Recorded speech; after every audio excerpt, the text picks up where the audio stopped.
I find just about every image I work on in Camera Raw could stand to have a little bit more detail in the highlights, no matter how good a shot was taken in the lighting and all that.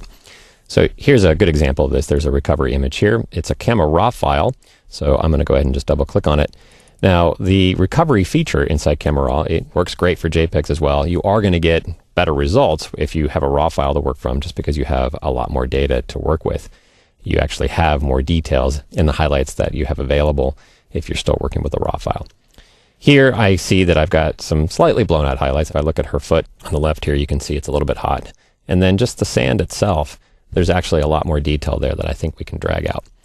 Camera Raw makes this simple. It's just one single slider here called the recovery slider. I'm going to go ahead and click and drag that to the right.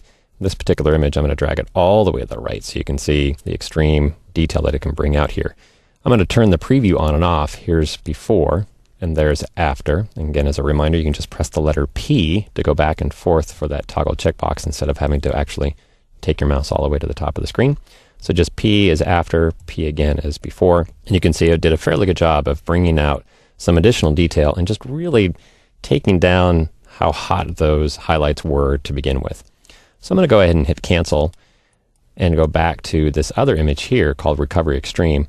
This is just an example. This isn't normal everyday life. This is probably not an image that I would have kept, but just to show you the power and how cool the recovery slider actually is, I'm going to go ahead and open up this in Camera Raw. And normally this would be a shot that you would just throw away, especially if you had other images in the same series here where there was a better shot. But let's just say that for whatever reason, this is the only shot you have and you're hoping to rescue it and make it look a lot better. Let's just see if the recovery slider can come to the rescue. I'm going to go ahead and drag that recovery slider to the right, and I'm going to go again all the way over to the right just to make it really extreme. And I'll turn the preview on and off again. So P before, P again after, and you can see it makes a huge difference. Now in this particular one, the exposure isn't correct either, so I'm going to bring the exposure down. And you'll see that the combination of exposure and recovery makes this from an image that you would have thought to throw away to an image that might actually be acceptable depending on what your end goal is there.